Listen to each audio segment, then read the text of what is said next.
My fiancé and best friend both betrayed my trust. I was folding laundry on our living room couch when the first red flag hit me.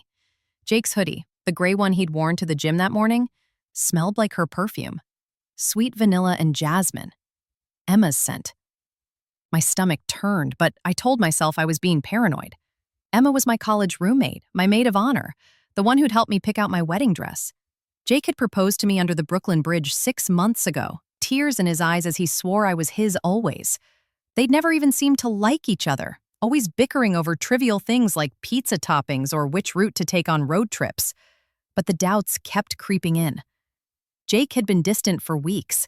He'd stopped texting me during work hours, claiming his phone died.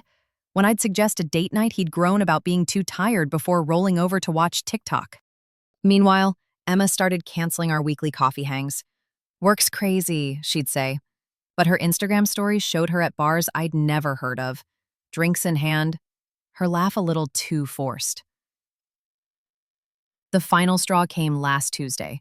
Jake left his Apple Watch charging on the nightstand when he rushed out for a work emergency. I'd never snooped before, but my hands shook as I tapped the screen. Notifications from Emma lit up the display. "Can't stop thinking about last night. When can I see you again?" My vision blurred. I scrolled higher through months of messages. They'd been meeting up during his late shifts, sneaking into a boutique hotel downtown. Plans to find the right time to tell me. Emojis I couldn't unsee. I drove to Emma's apartment, tears smearing my mascara. She opened the door in Jake's hoodie, my hoodie, the one he'd lost months ago. I didn't even speak. She saw my face and crumpled. "It just happened," she whispered. "We never meant to hurt you." Jake came home that night to me, silent on the couch, his watch in my lap. He didn't deny it, didn't beg, just said, "I'm sorry you had to find out this way." As if he'd planned to tell me eventually, between cake tastings and RSVP deadlines. The worst part? I still love him, or the ghost of him. The man who held me after my dad died, who memorized my coffee order, who whispered, "You're my future," as we slow danced at our engagement party.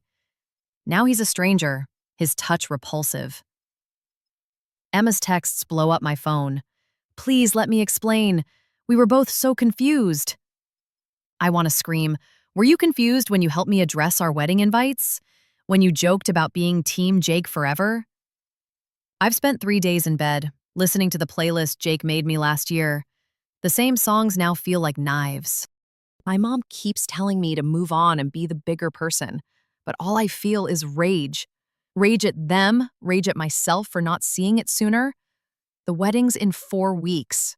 Half our guests have booked flights. The dress hangs in my closet, ivory lace mocking me. Yesterday, I found Jake's suitcase by the door. He's staying at his brother's place, but he keeps pleading for one more talk. I haven't answered. Part of me wants to burn it all down, to send the screenshots to everyone they know, to scream their betrayal into the void. But I'm too tired, too hollow. I don't recognize my face in the mirror anymore. This morning, I opened my email to a message from Emma. "I'm pregnant. TLDR. Found out my fiancé and best friend were having an affair weeks before our wedding. Now she's pregnant, and I'm numb."